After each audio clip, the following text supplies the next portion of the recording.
예레미야가 선지자 사역을 한 지 20년째쯤 되는 해입니다. 20년째쯤 되는 해에 하나님께서 예레미야에게 특별하게 명령을 하셨습니다.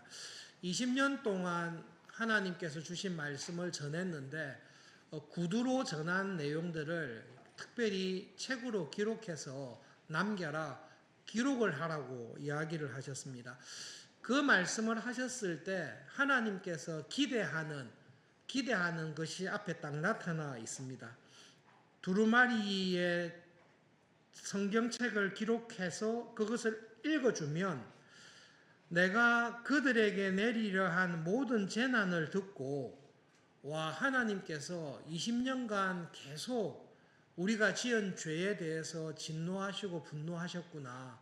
정말로 하나님께서는 이제는 우리의 죄를 용서하지 아니하시고 심판하시겠구나. 그런 두려움을 가지고 악한 길에서 돌이킬 거다. 그러면 그들이 회개하는 것을 보고 내가 그들의 죄와 그들이 행한 모든 것을 용서해 주고 싶다. 그것이 하나님께서 성경으로 기록해라고 한 목적이고 하나님의 기대였습니다. 하나님의 마음에 그 기대가 있었습니다. 예레미야도 그 기대를 들은 거죠. 요시야 때부터 20년 가까이 말씀을 전했는데 안 들었습니다. 그런데 마지막으로 하나님께서 말로 해서 안 들으면 문서로 기록하면 공적인 문서로 기록하고 그것을 한꺼번에 다 읽으면 양심의 가책 회개할 거다. 그래서 회개만 하면 내가 다 용서해 주고 싶으니까 기록을 하라. 그렇게 말씀하신 것입니다. 이때가 요시야의 아들인 여호야김 4년 때입니다. 여호야김 4년 때 하나님께서 말씀하시고 예레미야가 바룩을 통해 20년간 기록한 내용을 적은 것이 한 1년 정도 걸렸던 것 같습니다. 그리고 여호야김 5년 9월 달에 겨울에 다 기록한 것을 가지고 이제 백성들에게 말씀을 선포해라. 어떤 이유인지 예레미야는 잡혀 있어서 자유롭지 않은 상태에서 성전에 갈 수 없었던 것 같습니다. 그래서 바룩이 이 모든 말씀을 기록해서 성전에 가서 말씀을 전했습니다. 두 부류로 나눠진 것 같아요. 그 말씀을 들었을 때 하나님께서 기대하신 대로 와, 이거 우리가 정말 심각하게 죄를 지었구나. 이거 이대로 있다가는 참고 참으셨던 하나님의 진노가 정말로 이루어지겠구나.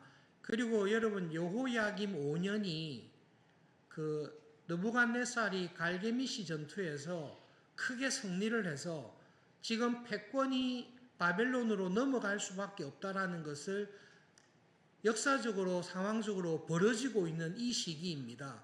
그러니까 20년간 예레미야가 했던 하나님의 말씀이 바벨론을 통해서 심판하겠다.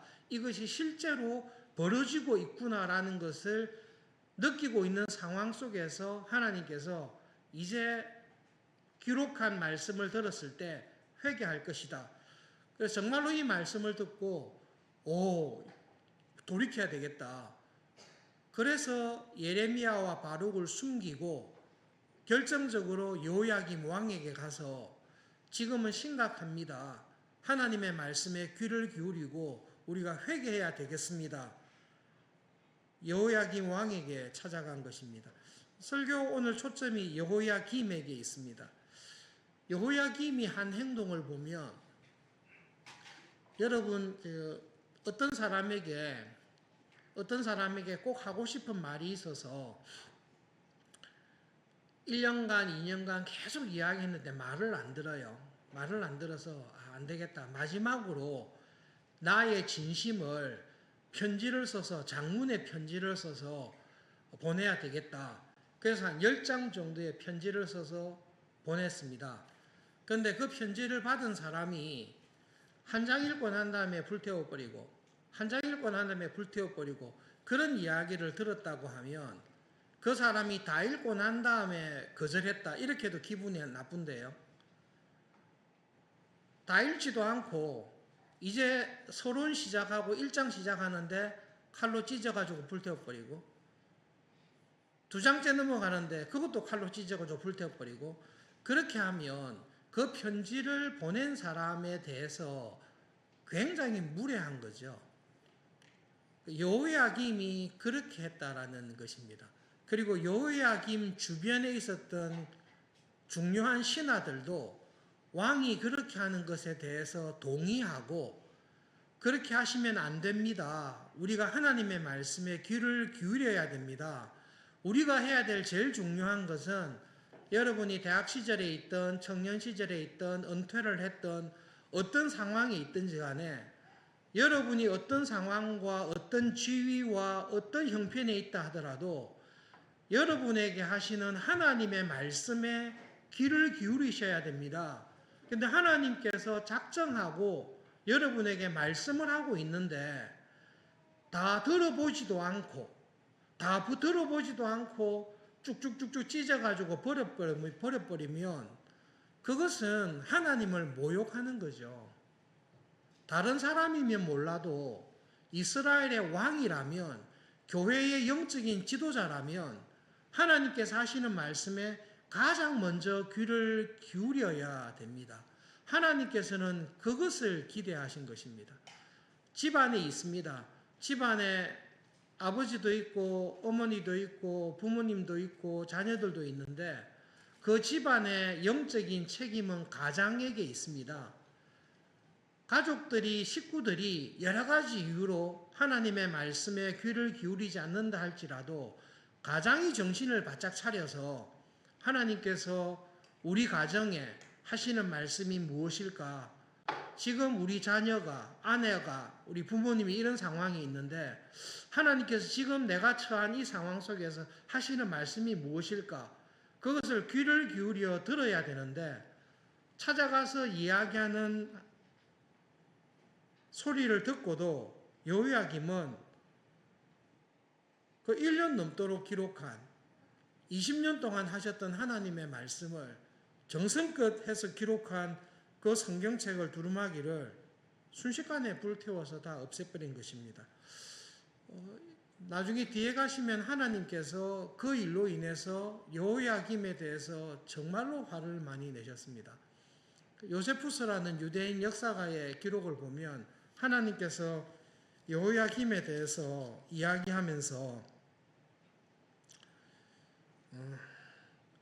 네가 죽더라도 30절에 그러므로 여호와께서 유다 왕 여호야김에 대하여 이와 같이 말씀하시니라. 그에게 다윗의 왕위에 앉을 자가 없게 될 것이요 그의 시체는 버림을 당하여 낮에는 더위 밤에는 추위를 당하리라. 요세푸스와 주석가들이 이것을 해석할 때에 느부갓네살이 쳐들어왔을 때 여호야김은 일찍 죽습니다. 혹은 잡혀서 죽는데 그 여호야김의 시체가 매장되거나 안장되도록 하지 않습니다. 두 가지 설이 있는데요. 죽고 난 다음에 성벽이나 들판에 장사 지내지 않고 그냥 시체를 방치했다, 그런 설이 있고, 느부갓네살이 쳐들어오기 전에 일찍 죽어서 무덤에 묻혔는데 무덤을 파헤쳐서 죽은 시체를 끄집어내서 전시를 하고 모욕을 했다, 두 가지 설이 있습니다. 여러분, 그 비참한 일이라서 자주 이야기하기는 그렇지만 그것을 볼 때에 누구의 분노를 생각하는고 하면 느부갓네살 바빌론의 군대가 그렇게 안 해도 됩니다. 바빌론 군대가 그렇게 할 이유가 없을 수 있는데요. 바빌론 군대가 하나님의 명령을 듣고 이렇게 했다고 생각하지는 않습니다. 바빌론 군대가 그만큼 화가 났다는 거죠. 이집트에 있다가 느부갓네살에게 충성맹세를 한 왕인데 충성맹세를 하고도 그대로 배신한, 이 언약을 배신한, 충성맹세를 거절한 왕은 고이 죽게 할 수 없다라는 분노 때문에 죽었던 시체를 파내서 전시를 했든지, 죽인 여호야김을 장례지를 지내지 않고 성벽에 매달았든지, 어쨌든 바벨론의 군대가 화가 나서 그렇게 했을 것입니다. 그런데 예레미야는, 성경은 뭐라고 하는가 하면 바벨론 군대의 분노가 여호야김에 대한 하나님의 분노였다라고 해석을 하고 있는 거죠. 우리가 하나님의 입장에서 여호야김을 볼 때에 여호야김은 하나님을 굉장히 무시하는 사람입니다. 여호야김은 하나님에 대한 관심이 전혀 없는 사람입니다. 하나님께서 하나님의 나라를 다스리는 왕으로 세웠지만, 그리고 하나님은 그에게 사랑과 은혜를 약속했지만, 여호야김은 내가 이 나라를 다스리는 데 있어서 하나님에게 말씀을 기울이지 않습니다. 하나님의 조언을 귀찮아 생각합니다. 내가 제일 이 나라를 잘 다스릴 수 있다. 그리고 이 나라를 잘 다스릴 수 있는 길은 하나님의 말씀을 듣는 게 아니라 정치적인 현실적인 판단을 잘해야 된다. 내가 하는 현실적인 판단이 더 옳고 하나님이 하는 말은 전부 다 잔소리고 도움이 안 된다라고 생각을 하는 것입니다. 금요기도에 오신 여러분, 하나님을 사랑하시죠? 새학기를 맞아서 대학 시절에 하나님을 사랑하는 대학생으로, 청년들로, 교인으로 살기 위해서 오신 것이 분명합니다. 하나님을 사랑하는 사람은 특징이 있습니다. 하나님의 말씀에 귀를 기울입니다. 그게 거듭난 사랑의 특징입니다. 예배도 참석하고 기도에도 참석하고 여러 가지 활동이 있는데, 그 모든 활동의 제일 중심인 게 뭔고 하면 하나님을 사랑하는 사람, 하나님의 자녀로 거듭난 사람은 하나님의 말씀에 귀를 기울입니다. 여호야김은 제사도 드리고 교회에서 직분도 맡았고 높은 자리에도 있고 왕이 되었음에도 불구하고 여호야김의 특징은 하나님의 말씀에 귀를 기울이지 않습니다. 하나님께서 하시는 말씀을 귀찮아합니다. 그리고 나의 판단과 나의 생각을 따라서 나라를 운영하고 자기의 삶을 결정해 나갑니다. 믿음으로 살아가는 사람의 제일 본질적인 특징이 뭔고 하면 하나님께서 나에게 하시는 말씀에 귀를 기울이는 것입니다. 저도 1월 달에 손자가 태어났고 김남훈 목사님도 아들이 태어나서, 여러분 어린아이들을 키우는 부모가 제일 괴로운 게 뭔지 아십니까? 자녀를 키워보신 모든 젊은 부부들도 아시겠지만 애가 2시간마다 깨는 것입니다. 진짜 미칠 정도로 2시간마다 깹니다. 근데 왜 깨죠? 간단합니다. 밥 달라고 깨는 것입니다. 밥을 먹고 어머니의 젖을 먹고 배가 불러야 잠을 잘 수 있는데, 영적으로 배가 고프면 내가 먹어야 될 양식을 먹지 못하면 결사적으로 우는 것입니다.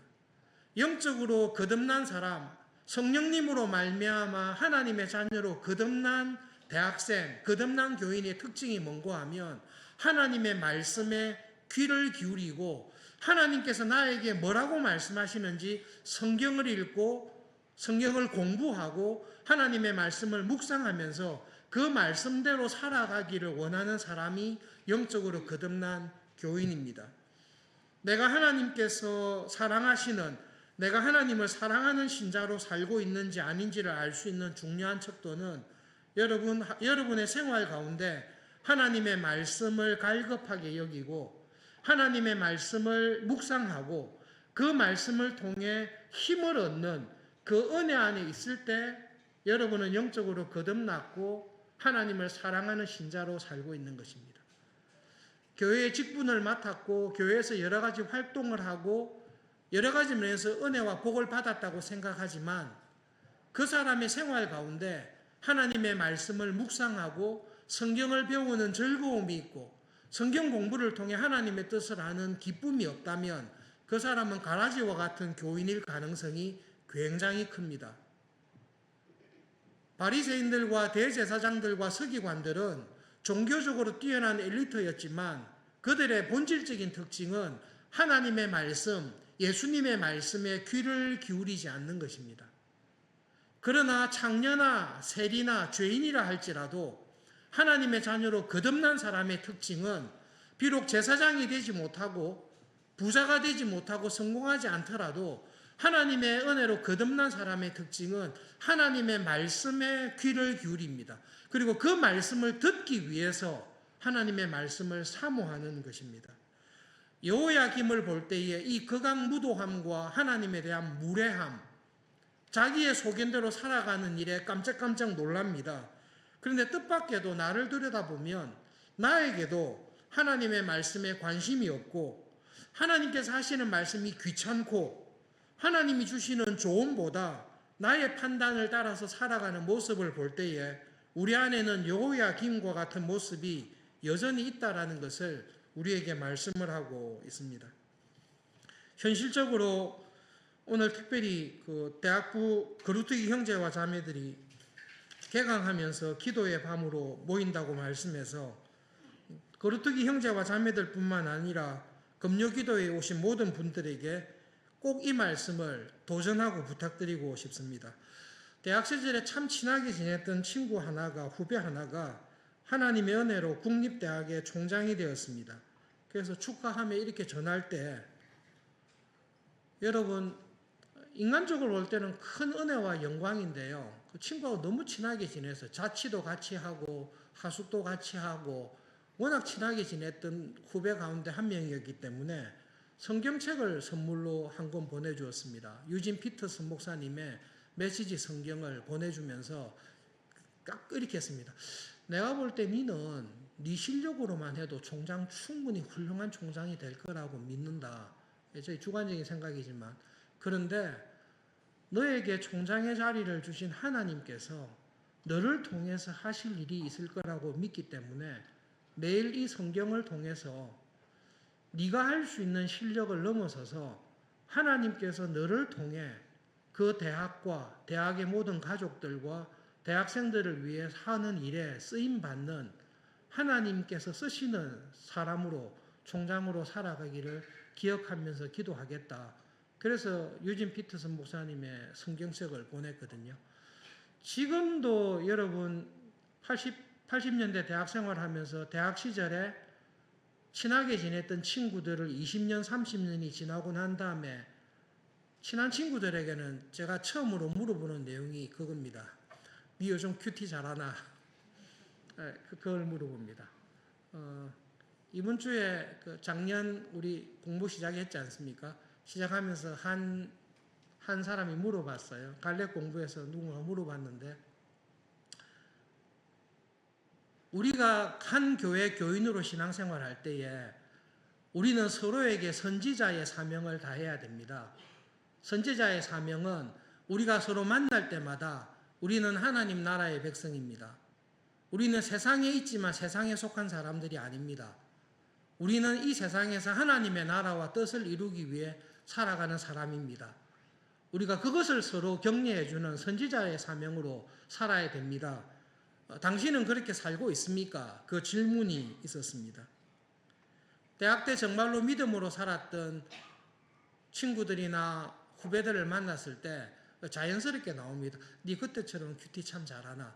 그렇게 했을 때 요즘도 큐티 생활을 잘하고 있습니다. 요즘도 하나님의 말씀을 배우면서 은혜 받고 있습니다라는 후배나 친구들을 만날 때는 30년의 세월을 뛰어넘고 너무나 친근한 정말로 믿음으로 살아가는 형제와 자매를 만난 기쁨과 감동이 있습니다.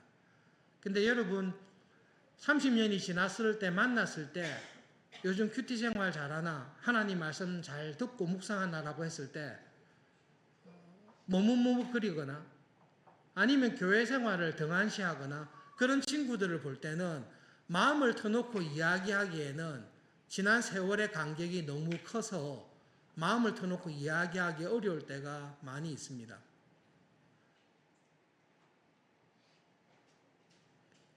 거루트기 형제와 자매님 여러분, 청년부에 있는 형제와 자매님 여러분, 대한민국의 교인들 가운데 하루를 시작하면서 하나님의 말씀에 귀를 기울이고 그 말씀을 묵상하면서 하나님께서 나에게 하시는 말씀이 뭘까?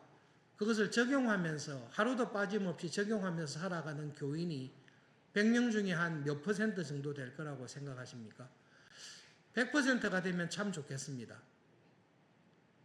여러분 이 땅에서 살아가실 때 교회에서 직분을 맡고 장로님이 되고 권사님이 되고 집사님이 되는데 직분은 맡고 사람들에게 인정은 받는데 왕으로서의 직분, 내가 하고 있는 일들이 너무 많아서 하나님께서 하시는 말씀에 귀를 기울일 시간이 없습니다.